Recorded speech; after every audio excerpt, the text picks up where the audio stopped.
ताही ऋषि जीव प्रतीत करो। काल के असंख्य जुदी अजहु अनहु आंको थोक है। समयादि पर्याय जीव पुद्गल ही के परिणाम सो प्रगट सुलोक है। काजर के अनुकरी भरी कर जरूरी जथा तथा बिंद्र लोक में विराजे सर्वथोक है। ये इसमें दृष्टांत दिया है। काजल की रेणु मन जो काजल की डिब्बी है उसमें जरा काजल भरा रहता है, ऐसा सब लोक में संपूर्ण द्रव्य भरे हुए हैं। काजल का के समान सारे लोक में सब द्रव्य व्याप्त हैं। और आकाश द्रव्य लोक आकाश में भी है और अलोक आकाश में भी है। इस बात को बताएंगे। देखो, आकाश द्रव्य लोक और अलोक में रहता है। धर्म और अधर्म द्रव्य जहाँ तक पाए जाते हैं वहाँ लोक है। लोक धर्म द्रव्य और अधर्म द्रव्य लोक आकाश में पाए जाते हैं। जहाँ तक ये पाए जाते हैं वहाँ तक लोक आकाश है। उस लोक में जीव पुद्गल रहते हैं। जहाँ लोक आकाश है उसी लोक में जीव और पुद्गल भी रहते हैं। यह विश्वास करो, माने ये जानो, विश्वास करो, समझो अच्छी तरह से। क्या कि जहाँ लोक है उस लोक में ही जीव और पुद्गल भी रहते हैं, यह विश्वास करो। इसी लोक में असंख्य कालाणुओं का थोक है, माने समूह है। असंख्य जो कालाणु हैं, कालाणु की संख्या गिनाई उन्होंने, असंख्य कालाणु हैं और उसी में रहते हैं। इस काल की समय आदि पर्याय जीव और पुद्गल के परिणमन से प्रकट होती हैं। माने जीव और पुद्गल में जो परिणमन होता है उससे काल द्रव्य की अवस्था जो पर्याय हैं ये बात सिद्ध हो जाती है। क्योंकि काल तो अमूर्तिक है, वो तो दिखता नहीं है। तो जीव और पुद्गल में जो परिणमन होता है उससे काल द्रव्य की सिद्धि हो जाती है। क्या इस काल की समय आदि पर्याय जीव और पुद्गल के परिणमन से प्रकट होती है, माने सिद्ध होती हैं। जिस प्रकार काजल की धूल माने काजल की डिब्बी में, जिस प्रकार काजल की डिब्बी में से भरी जो डिब्बी है उस काजल में सर्वत्र व्याप्त है, वो संपूर्ण व्याप्त पूरे में भरी है ना, उसी प्रकार लोक में द्रव्य समूह भरा हुआ है। धर्म द्रव्य का इसमें काजल का उदाहरण देकर के पांचों द्रव्यों को अस्तित्व बताया है। आप कहते हैं, देखो दोहा है, धर्म द्रव्य दो गति स्थिति के सहकार, ये दोनों जहाँ लग सोई लोक की सीमा निर्धार। लोक की सीमा कहाँ तक है उसका ज्ञान करा रहे हैं कि धर्म अधर्म दो द्रव्य, जहाँ तक धर्म द्रव्य हैं अधर्म द्रव्य हैं। ये धर्म द्रव्य गति में स्थिति निमित्त बनता है और अधर्म द्रव्य स्थिति में निमित्त बनता है। गति स्थिति सहकार में ये दोनों जहाँ तक ये दोनों द्रव्य हैं वहाँ तक लोक की सीमा है। लोग उसको लोक आकाश कहते हैं। कहाँ तक लोक आकाश है? जहाँ तक धर्म द्रव्य अधर्म द्रव्य है वहाँ लोक आकाश है। इन दोनों का अस्तित्व बताया है, एक दूसरे के अधीन नहीं है। ऐसा नहीं है कि लोक आकाश है इसलिए वहाँ धर्म द्रव्य है इसलिए वो लोक आकाश है, ऐसा कुछ नहीं है। माने लोक आकाश स्वतंत्र है, धर्म पांचों द्रव्य स्वतंत्र हैं, लेकिन जहाँ वो रहते हैं उस स्थान विशेष का नाम लोक आकाश है। ज्ञान कराने के लिए बता रहे, छह द्रव्य अपने आप में स्वतंत्र हैं, कोई किसी के अधीन नहीं है, कोई किसी की अपेक्षा रखता नहीं है, कोई किसी के कारण रहता नहीं है। सब स्वतंत्र हैं, अपने अपनी योग्यता से रहते हैं। लेकिन ऐसा कथन करने में आता है कि जहाँ धर्म द्रव्य आदि हैं वहाँ लोक आकाश है। इस जो लोक आकाश का अस्तित्व बताने के लिए, माने ज्ञान कराने के लिए ये बात है। ऐसा नहीं है कि वो धर्म द्रव्य है इसलिए लोक आकाश है या लोक आकाश है इसलिए धर्म द्रव्य है, ऐसा कुछ पराधीनता नहीं है। दोनों अपने आप में पूर्ण स्वतंत्र हैं, धर्म द्रव्य भी अधर्म द्रव्य भी और लोक आकाश भी, सब अपने आप में पूर्ण स्वतंत्र द्रव्य हैं। धर्म अधर्म द्रव्य दो गति स्थिति में सहकारी हैं। एक गति में सहकारी है और एक स्थिति में सहकारी है। धर्म द्रव्य गति में और अधर्म द्रव्य स्थिति में सहकार करते हैं, सहकारी हैं। वो भी निमित्त निमित्त संबंध है, कर्ता कर्म संबंध नहीं है। ये दोनों हैं जहाँ लग सोई लोक आकाश। ये दोनों द्रव्य जहाँ तक रहते हैं वहाँ तक लोक आकाश है, ऐसा कहते हैं, कथन में आता है। लेकिन लोक आकाश स्वतंत्र है और ये द्रव्य स्वतंत्र हैं, एक दूसरे के कारण नहीं है। माने जहाँ तक लोक आकाश है वहाँ तक आकाश है, ऐसा नहीं है। जहाँ तक धर्म द्रव्य है वहाँ तक लोक आकाश है, ऐसा नहीं है। लोक आकाश अपना कारण है, धर्म द्रव्य अपना कारण है। दोनों के अपना अस्तित्व अलग अलग हैं, दोनों पूर्ण स्वतंत्र हैं, स्वावलंबी हैं। लेकिन ऐसा कथन करते हैं कि जहाँ ये है वहाँ वो है। ऐसा जो कथन करते हैं कि जहाँ ये है वहाँ वो है, ऐसा पराधीनता नहीं एक दूसरे की, ये ध्यान में रखने की बात है। अब देवीदास जी इस गाथा के भाव को इसी प्रकार स्पष्ट प्रस्तुत करते हैं। माने इसमें कोई अलग बात नहीं कही उन्होंने जो ऊपर के आए हैं वही बात कही और बात भी सरल है। इस गाथा में मात्र यही कहा है। अब निष्कर्ष निकाल के बता रहे हैं कि इस गाथा में मात्र यही बात कही गई है कि वैसे तो निश्चय से प्रत्येक द्रव्य अपने अपने गुण और पर्याय में रहता है। ये बता दिया ना कि पैसे तो प्रत्येक द्रव्य अपने गुण पर्याय में रहता है, माने एक दूसरे के अधीन नहीं है। लेकिन व्यवहार में आकाश लोकालोक में और शेष लोक में रहते हैं। माने ऐसा जो कहा है कि पांचों द्रव्य लोक में रहते हैं और आकाश है लोकाकाश में भी रहता है, लोकाकाश में रहता है। तो ऐसा व्यवहार से कहा जाता है, लेकिन वास्तव में तो प्रत्येक द्रव्य अपने अपने में स्वतंत्र हैं, कोई किसी के अधीन नहीं है। ये बताना है उनको खास करके। और ये गुरुदेव ने ही स्पष्ट किया है। सारा जगत तो ऐसे ही मानता है क्या कि धर्मास्ति का अभावात, आगे धर्म द्रव्य का अभाव हो गया है, इसलिए वहाँ पर अलो आकाश में अन्य द्रव्य नहीं है। ऐसा निमित्त के वजह कहा गया है तो उसका ध्यान तो रखते नहीं है और बस जैसा लिखा है वैसा उसको पढ़ देते हैं। अरे लिखा है उसका अभिप्राय समझो कि प्रत्येक द्रव्य स्वतंत्र है, अपने आप में है, कोई किसी के अधीन नहीं है। लेकिन कथन करने की ऐसी रीति है तो कहते हैं ऐसे कर दिया है, तो कथन कर दिया है, उसका अभिप्राय अपने को ख्याल में आना चाहिए। गुरुदेव ने उस अभिप्राय को निकाला है और उन्होंने कहा कि प्रत्येक द्रव्य स्वतंत्र है, कोई किसी के अधीन नहीं है। फिर भी लोक में ऐसा कहने का व्यवहार है कि जहाँ तक धर्म द्रव्य है वहाँ तक लोक आकाश द्रव्य है, लोक आकाश है, बाकी अलोक आकाश है। ऐसा कहने की भाषा है, लेकिन धर्मास्तिका की वजह से लोक आकाश नहीं है और जहाँ धर्म द्रव्य नहीं है वहाँ अलोक आकाश चला हो गया। ऐसा आप एक दूसरे का अधीनता नहीं है, पूर्ण स्वतंत्र हैं, कोई किसी के अधीन नहीं है। ये बात उन्होंने विशेष निकाली है। अब देखो आगे ख़त्म हो गया, अब अगली गाथा लेते हैं अपन। 137 38 दो गाथाएँ एक साथ हैं।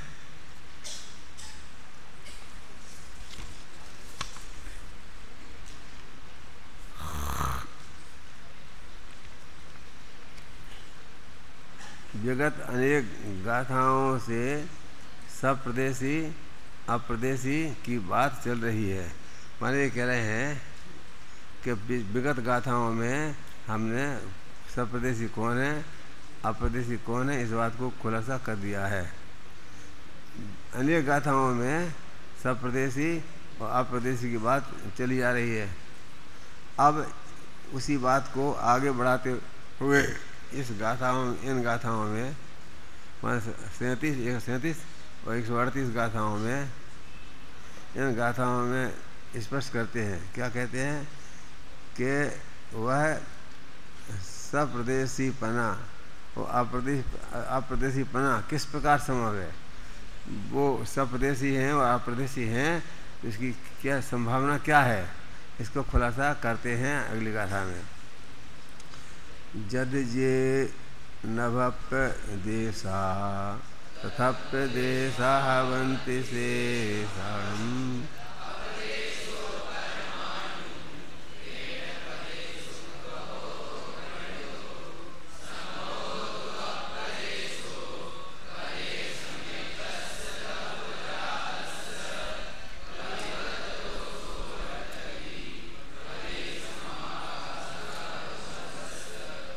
इस तरह परमाणु से है माप गगन प्रदेश का, उस तरह ही शेष परमाणु रहते।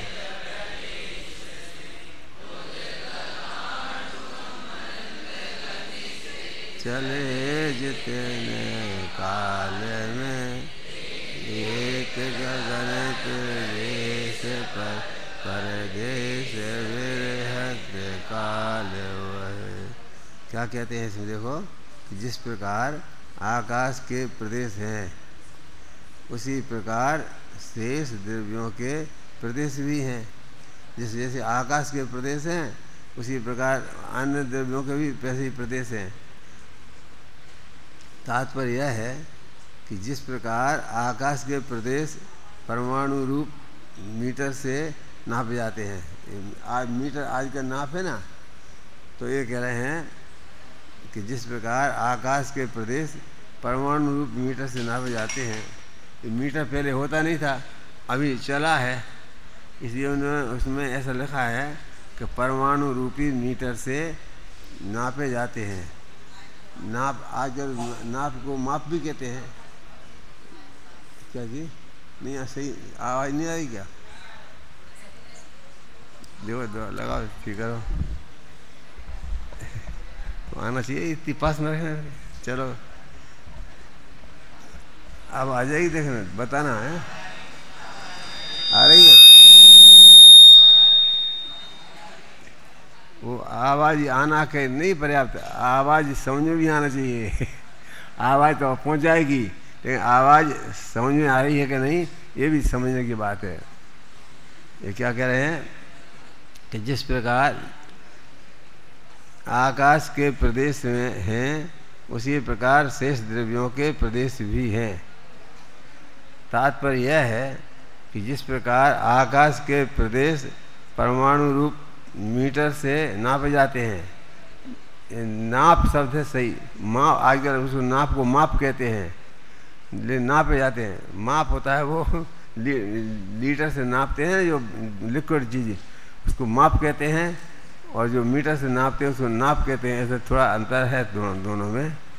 देखो तात्पर्य यह है कि जिस प्रकार आकाश के प्रदेश परमाणु रूपी मीटर से नापे जाते हैं उसी प्रकार शेष द्रव्यों के प्रदेश भी इसी प्रकार नापे जाते हैं।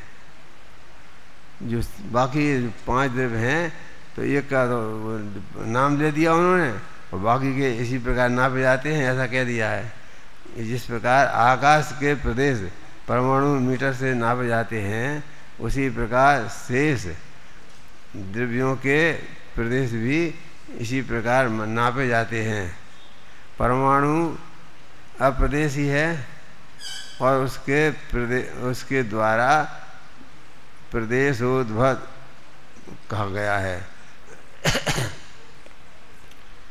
काल तो अप्रदेशी है, काल जो है ना वो प्रदेश नहीं उसके, वो स्वतंत्र एक प्रदेश अलग अलग है। तो काल अप्रदेशी है। अप्रदेशी क्यों कहा? और प्रदेश मात्र पुद्गल परमाणु आकाश द्रव्य के प्रदेश भी मन गति से उल्लंघन कर रहा हो तब वह काल वर्तता है। मन काल का माप क्या है कि जो मन गति से परिणमन करे पुद्गल का एक परमाणु, तो वो मन गति से एक स्थान से दूसरे स्थान पर जाता है, तो वो काल का प्रमाण है।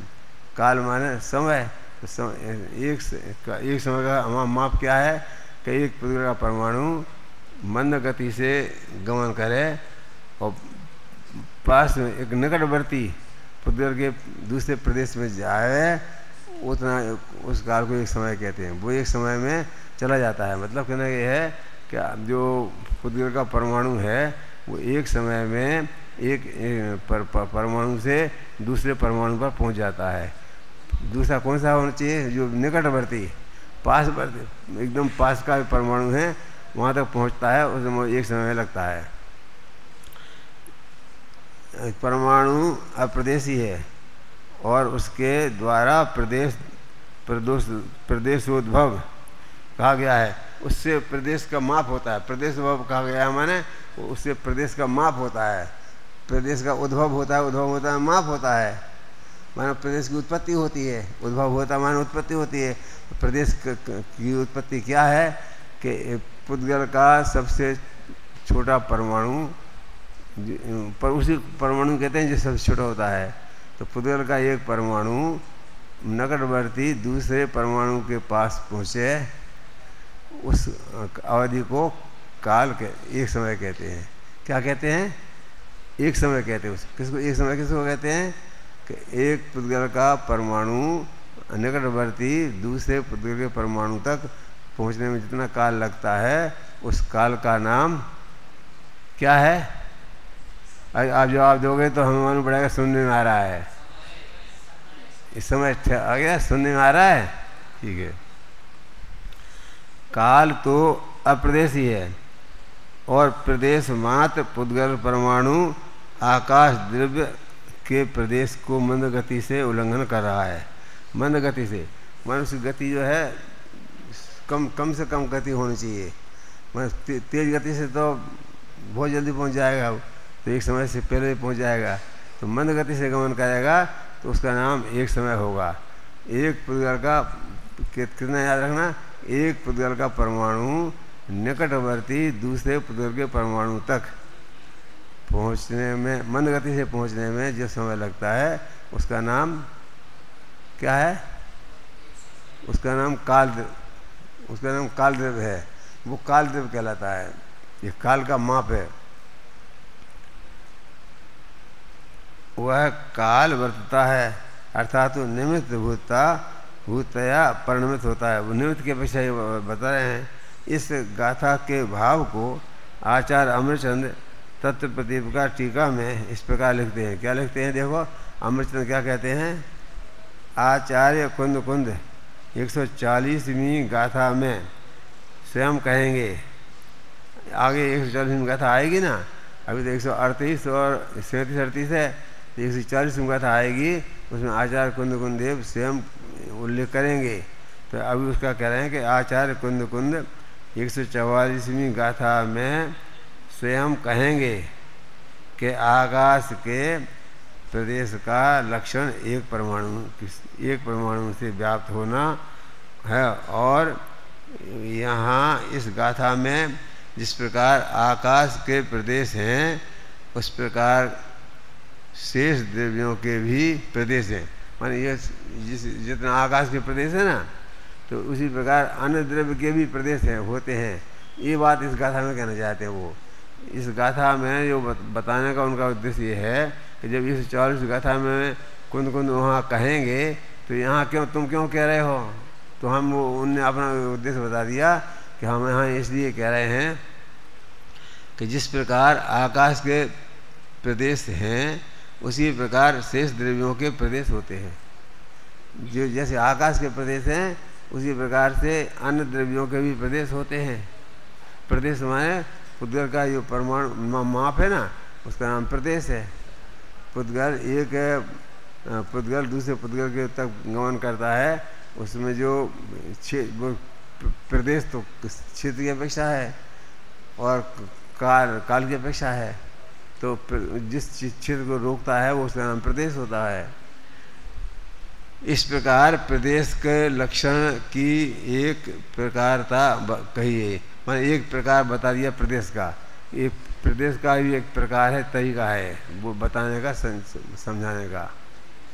अब जिस प्रकार एक परमाणु में व्याप्त अंश, देखो एक परमाणु पुद्गल का छोटा है ना, तो वो जितने अंश को रोकता है उतना क्षेत्र का नाम प्रदेश है। प्रदेश की परिभाषा क्या है कि पुद्गल का एक परमाणु जितने स्थान को रोकता है, उस स्थान का नाम एक प्रदेश होता है। ख्याल में रहेगा क्या? बोलो क्या क्या क्या ख्याल में आया? एक पुद्गल का परमाणु आकाश के जितने प्रदेश को रोकता है, उस स्थान का नाम एक प्रदेश है। ठीक है, क्या लिख रहा है? देखो, जिस प्रकार एक परमाणु से व्याप्त अंश के द्वारा गिने जाने पर आकाश अनंत प्रदेशी है। आकाश अनंत प्रदेशी ऐसे कैसे सिद्ध करो कि आकाश के अनंत प्रदेश है? कैसे जाना कि वो एक प्रदेश एक है अणु है पुद्गल का, वो जितने स्थान को उसने रोका उस स्थान का नाम एक प्रदेश है। ऐसे अनंत प्रदेश है, उसका नाम अनंत। ऐसे आकाश के अनंत प्रदेश है, तो अनंत प्रदेश ये आकाश। इसका माप कैसे करोगे? तो माप करने का तरीका उन्होंने बताया कि जिस प्रकार एक परमाणु में व्याप्त अंश के द्वारा गिने जाने पर आकाश अनंत प्रदेशी है। आकाश अनंत प्रदेशी है, ये कैसे जाना कि एक पुद्गल के परमाणु को जितने स्थान में रोका उस स्थान का नाम एक प्रदेश रखा। ऐसे अनंत प्रदेश मिलेंगे तो उसका माप हो जाएगा। अनंत कोई अंत नहीं है इसका, तो आकाश का कोई अंत नहीं है, आकाश का भी कोई अंत नहीं है और इसमें परमाणु का भी कोई अंत नहीं है। तो अनंत परमाणु मिलकर के वो आकाश बना है, आकाश है, बना है माने है। उसी प्रकार एक परमाणु से व्याप्त अंश के द्वारा गिने जाने पर धर्म अधर्म और एक जीव के असंख्यात अंश होने से वे सभी असंख्यात प्रदेशी हैं। ये सब असंख्यात प्रदेशी कैसे कैसे गिने आपने, कैसे माप किए? तो उन्होंने माप का तरीका बता दिया कि धर्म द्रव्य अधर्म द्रव्य और एक जीव द्रव्य। जीव द्रव्य तो अनंत है ना, तो धर्म द्रव्य एक है, अधर्म द्रव्य एक है और जीव अनंत है। तो एक जीव पकड़ो, एक जीव की उतनी संख्या है जितनी धर्म द्रव्य की संख्या है, उतनी एक जीव की संख्या है। धर्म द्रव्य की संख्या कितनी है? अनंत है, तो एक जीव की संख्या अनंत है। धर्म द्रव्य अधर्म द्रव्य और एक जीव द्रव्य के असंख्यात अंश, असंख्यात है, मैं संख्या नहीं उनकी, असंख्यात है। असंख्यात में अनंत में क्या फर्क है? असंख्यात है, संख्या नहीं है, अंत तो है, उसका नाम है असंख्यात। और जिसका अंत ही नहीं है उसका नाम है अनंत।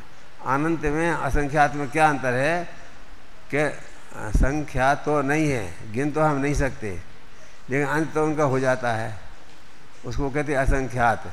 असंख्यात में वो अनंत में अंदर बताते हैं। असंख्यात किसे कहते हैं? कि जिनकी संख्या तो संभव नहीं है लेकिन जिनका अंत होता है वो असंख्यात कहते हैं। और अनंत जो वे कहलाते हैं कि जिसका अंत ही नहीं होता है। अब अंत नहीं होता है हमारे क्या?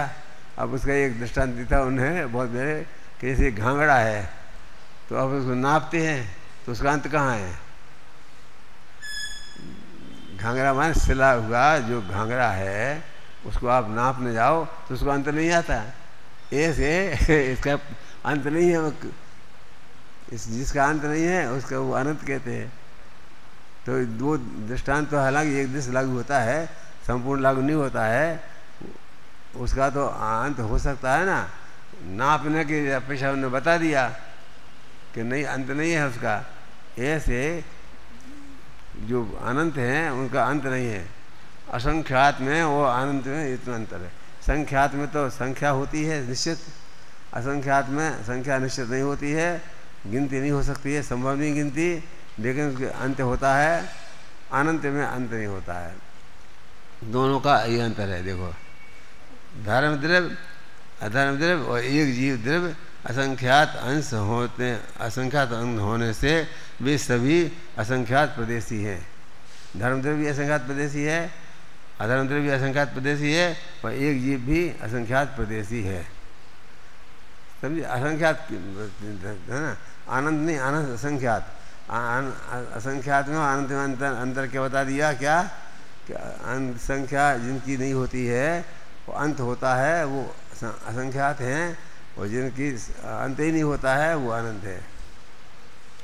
जिस प्रकार सुनिश्चित प्रमाण वाले धर्म और अधर्म द्रव्य असंख्यात प्रदेशी हैं, उसी प्रकार संकोच विस्तार के कारण अनिश्चित प्रमाण वाले, जैसे मान लो उदाहरण के लिए समझो कि आकाश अनंत है और लोकाकाश असंख्यात है, असंख्यात प्रदेशी है, तो लोकाकाश का अंत है क्या? नहीं, लोकाकाश का कहीं अंत सिद्ध भगवान कहाँ विराजते हैं? लोकाकाश के अंत में विराजते हैं। तो अंत तो है ना उसका, लोकाकाश का अंत है, वो असंख्यात है होकर के भी उसका अंत होता है, वो असंख्यात कहलाते हैं। और जिनका अंत ही नहीं होता है वो अनंत कहलाते हैं। तो अभी उदाहरण के तौर पर आपको विज्ञान करा दिया कि असंख्यात और क्या है कि जो सिद्ध लोकाकाश है वो असंख्यात है और अलोकाकाश है वो अनंत है, उसका कोई अंत ही नहीं है। कहाँ तक है अलोकाकाश कि हम नहीं बता सकते, हम तो अज्ञान अनंत है बस, उसका कुछ क्या अंत है। तो लोकाकाश का अंत तो है कि वो लोकाकाश में ही रहते हैं, लोकाकाश का द्रव्य लोकाकाश में रहता है तो असंख्यात प्रदेश ही है ना। अब क्या है, उसी प्रकार संकोच विस्तार के कारण अनिश्चित प्रमाण वाले जीव के भी, अब ये क्यों है ऐसा, कहते वो अनिश्चित का, अनिश्चित निश्चित नहीं है उसका, अनिश्चित प्रमाण वाले जीव की संख्या जो है अनिश्चित है, प्रमाण नहीं उसका। अनिश्चित प्रमाण वाले भी सूखे गीले चमड़े के समान निज अंशों का अल्प बहुत नहीं होता। सूखा गीला चमड़ा होता है, पसर जाता है, फैल जाता है, कम हो जाता है। ऐसे सूखे गीले चमड़े के समान निज अंशों का अल्प बहुत नहीं होता उनके, वो इसी ऐसे क्यों कम ज़्यादा नहीं होते हैं, सूखे गीले चमड़े के समान घट जाएं बढ़ जाएं। इस कारण असंख्यात प्रदेशी पना है। असंख्यात क्यों है उसको बता दिया कि वो निश्चित है। आगे कहते अमूर्त पदार्थ के संकोच विस्तार की सिद्धि तो अपने अनुभव से ही साध्य है। अमूर्त पदार्थ के संकोच विस्तार की सिद्धि, जो अमूर्त पदार्थ हैं जो जिनका जो मूर्तिक नहीं है, जो अमूर्तिक हैं, अमूर्तिक माने जिनका कोई आकार नहीं है, जैसे पुद्गल का आकार होता है ना, ऐसे आकार नहीं है तो वो अमूर्त है। तो अमूर्त पदार्थ के संकोच विस्तार की सिद्धि तो अपने अनुभव से ही साध्य है। अपने अनुभव से सिद्ध कर सकते हो। जो क्या अमूर्त पदार्थ हैं उनकी सिद्धि आप अपने अनुभव से करो। हमारे पास कोई ये तर्क कोई युक्ति नहीं है कि हम उससे आपको समझा सकें। आप अपने अनुभव से अंदाजा लगा लो कि अमूर्त पदार्थ हैं, तो अमूर्त पदार्थ के में जो संकोच विस्तार की सिद्धि अपने अनुभव से हो सकती है। आपको ये अनुभव हो जाएगा तो आपको ख्याल में आ जाएगा, अपने अनुभव से हो साध्य है, क्योंकि यह तो सभी स्वानुभव से जानते ही हैं। अपने अनुभव से जानते ही हैं। क्या जानते हैं कि जीव स्थूल और कृष्ण शरीर में तथा बालक और कुमार जैसे शरीर में व्याप्त होता है। बालक का शरीर है और फिर बड़ा हो गया, कुमार हो गया, कुमार अवस्था में आ गया तो पूरा शरीर हो गया, तो उसमें व्याप्त है, तो असंख्यात हैं। तो बालक के शरीर में भी असंख्यात प्रदेश हैं और जब कुमार हो गया तो उसमें भी असंख्यात प्रदेश हैं। तो वो तो आप अपने अंदाज से अनुमान से लगा लो, उसमें उसके लिए कोई हमारे पास वो नहीं है क्या कि हम बता सकें कि फलाना जगह ऐसा। आप अपने हिसाब से उसको समझ लो कि क्या हो सकता है। पुद्गल तो द्रव्य की अपेक्षा एक प्रदेशमय होने से पहले कहे अनुसार अप्रदेशी है। पुद्गल क्या है? पुद्गल तो द्रव्य की अपेक्षा से, पुद्गल द्रव्य है, पुद्गल का एक द्रव्य का अंश होता है ना, तो पुद्गल तो द्रव्य की अपेक्षा से एक प्रदेशमय होने से पहले के अनुसार अप्रदेशी है। एक प्रदेश वाला है वो पुद्गल का सबसे छोटा अंश है, वो एक प्रदेशी होता है और मिलकर के वो अनंत हो जाते हैं। तो लेकिन पुद्गल का जैसे माने असंख्यात प्रदेश है पुद्गल, तो सबसे छोटा अंश है वो एक प्रदेश है। तो एक प्रदेश से मिला करके धीरे धीरे करके वो अनंत तक पहुंच जाता है। तो कहते पुद्गल तो सबसे छोटा अंश एक प्रदेश ही है, पुद्गल का सबसे छोटा हिस्सा है। अब ये सारी बातें हैं वाकई में ये जैसे शास्त्रों में लिखी हैं उसके हिसाब से जान लो। इसमें ज़्यादा युक्ति और तर्क लगाने की आवश्यकता नहीं है, क्योंकि युक्तियों से और आगम से वो जानने में आते नहीं है ना। ये क्या कह रहे हैं कि पुद्गल तो एक देव की अपेक्षा से एक प्रदेश में है। पुद्गल एक प्रदेश वाला है, और पहले के अनुसार वो अप्रदेशी क्यों है? एक प्रदेश को अप्रदेशी कहने का व्यवहार है। जो एक प्रदेशी होता है उसको अप्रदेशी कहा जाता है। तो पुद्गल का सबसे छोटा हिस्सा है वो एक प्रदेश वाला है, इसी उसको अप्रदेशी भी कहते हैं। जैसे जीव है ना, तो एक प्रदेश होता है जिसका, तो अप्रदेशी कहलाता है ना। इसी प्रकार से लगा लेना कि जो एक प्रदेश है जिनका, उसको अप्रदेशी भी कहा जाता है तो एक प्रदेश, और कहते हैं अप्रदेशी माने कोई अधिक, एक प्रदेशी माने अधिक प्रदेश नहीं है जिनके, वो सब अप्रदेशी हैं। वो ये एक प्रदेश होते हैं तो अप्रदेशी कहलाते हैं। तथापि दो माने अनेक प्रदेश आदि के उद्भव के हेतुभूत उस प्रकार के स्निग्ध रुक्ष गुण रूप परिणमित होने की शक्ति रूप। अब इनमें क्या है कि है तो एक प्रदेशी, एक बहु प्रदेश होने की शक्ति है इनमें। पुद्गलों में एक प्रदेशी होने पर भी उसमें बहु प्रदेश होने की योग्यता है, शक्ति पाई जाती है। वो बहु प्रदेश हो जाते हैं, बहु प्रदेश हो सकते हैं। तो क्या है कि स्निग्ध रुक्ष गुण रूप से परिणमित होने की शक्ति रूप स्वभाव के कारण उसके प्रदेशों की का उद्भव होता है। उनके बहु प्रदेश क्यों कहते हो असंख्यात प्रदेशी? क्योंकि उसमें असंख्यात प्रदेश होने की योग्यता है। वो एक प्रदेशी जो पुद्गल का परमाणु है उसमें असंख्य प्रदेश होने की योग्यता पाई जाती है, इसी उनको असंख्यात प्रदेशी कहते हैं। इसलिए पर्याय की अपेक्षा से अनेक प्रदेशीपना भी संभव है। अनेक प्रदेशीपना भी है उनमें होता है, क्योंकि वो अनेक प्रदेश हो जाते हैं। और वो स्कंध के रूप में होते हैं, और स्कंध एक हो जाता है। एक जैसे परमाणु ये है ना, उसी प्रकार स्कंध भी एक स्कंध, उसमें अनेक पना भी संभव है।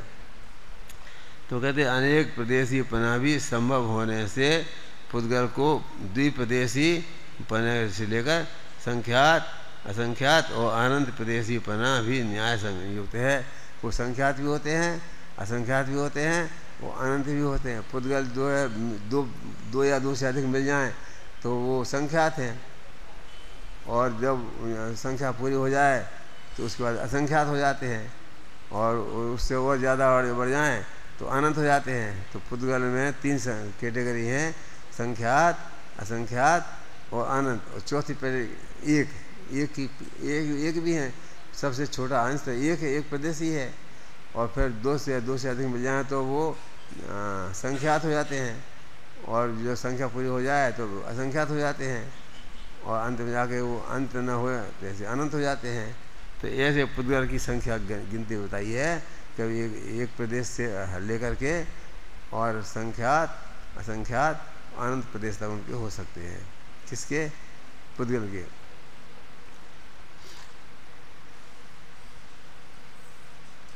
प्रदेश मात्र होने से एक काल द्रव्य एक प्रदेशी, काल द्रव्य को बताया, काल द्रव्य एक प्रदेशी है, क्योंकि वो क्रम से बढ़ता है ना आगे। काल का अंश जो है एक साथ दो तो नहीं हो सकते।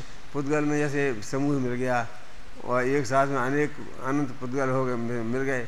जैसे सुमेर पर्वत है तो उसमें पुद्गल एक साथ में मिल गए। आकाश में ऐसा नहीं होता है।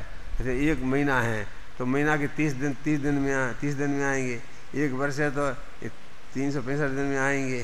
वो एक 24 घंटे हैं तो उसके वो मिनटों में और सेकंडों में वो क्रम से ही आएगा, वो एक साथ नहीं आएंगे, इसलिए वो एक प्रदेशी रहेंगे। काल द्रव्य हमेशा एक प्रदेशी होता है, क्योंकि उनकी संख्या समूह रूप में स्कंद रूप में बनती नहीं है, संभव ही नहीं है। काल तो क्रम से होते हैं ना, काल क्रमबद्ध होता है। इस क्रमबद्ध पर्याय से आप समझते हो, जैसे पर्याय है एक के पीछे एक होती है, एक साथ नहीं होती है। ऐसे काल द्रव्य के एक प्रदेशी है और वो बहु प्रदेश हो ही नहीं सकता है। बहुत प्रदेश होते नहीं हैं। क्यों नहीं होते हैं? क्यों इसलिए नहीं होते हैं बहु प्रदेश, क्योंकि वो एक काल में नहीं होते हैं, वो अलग अलग कालों में होते हैं, इसलिए एक प्रदेशी हो नहीं सकते हैं। वो एक प्रदेशी रहते हैं, बहु प्रदेश नहीं हो सकते हैं। प्रदेश मात्र होने से काल द्रव्य, प्रदेश मात्र होने से माने एक प्रदेशी होने से, प्रदेश मात्र होने से काल द्रव्य अप्रदेशी ही है और उसे पुद्गल के समान पर्याय से भी अनेक प्रदेशी पना नहीं है। माने जो आकाश के काल के एक ही प्रदेश रहता है, वो पुद्गल के समान बहु प्रदेश नहीं हो सकता है। तो ये तो समझ में आ गया आपको। सुमेर पर्वत का उदाहरण दिया कि सुमेर पर्वत है तो एक साथ में इतने अनंत प्रदेश में मिल गए, वो अनंत बन गए। ऐसे काल में समूह नहीं हो सकता है, काल जब एक ही प्रदेश ही रहता है हमेशा, क्योंकि परस्पर अंतर के बिना विस्तार रूप विस्तृत प्रदेश मात्र असंख्यात काल द्रव्य होने पर भी असंख्यात हो जाए, परस्पर संपर्क न होने से। एक दूसरे का संपर्क नहीं है, जब पहला समय निकल गया दूसरा आया, दूसरा निकला तीसरा आया, तो एक साथ जुड़ते ही नहीं है। एक एक आकाश के प्रदेश को व्याप्त करके, एक एक प्रदेश को व्याप्त करके रहने वाले कालदेव की वृत्ति तभी होती है जबकि एक प्रदेशी परमाणु कालाणु से व्याप्त एक आकाश का प्रदेश को मन गति से उल्लंघन करता है। ये कह रहे हैं कि आकाश का एक प्रदेश से दूसरे प्रदेश को जो गमन करता है तो मन गति से गमन करता है, उसका नाम एक काल का एक प्रदेश है। ऐसे असंख्यात काल के प्रदेश हो सकते हैं। माने काल के द्रव्य असंख्य कैसे हो सकते हैं कि एक प्रदेश से दूसरे प्रदेश पर गमन करता है पुद्गल का परमाणु, उसका नाम एक प्रदेश है।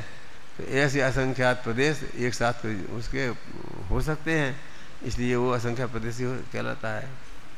आचार्य जयसेन ने इस गाथा के भाव को स्पष्ट करने के लिए कुछ विशेष नहीं लिखा है, वे आचार्य अमृतचंद्र के बात को दोहरा देते हैं।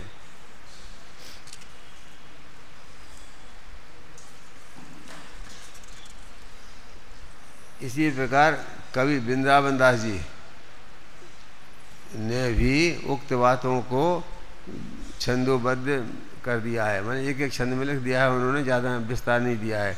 जैसे कालदेव के बारे में कुछ की ज़्यादा कहने को नहीं है, तो वृंदावन कवि ने भी कुछ नहीं कहा।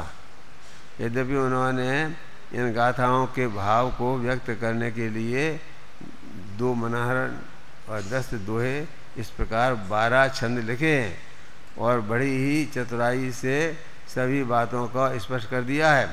फिर भी सभी छंद देना संभव नहीं है, अतः वे मूलतः पठनीय हैं।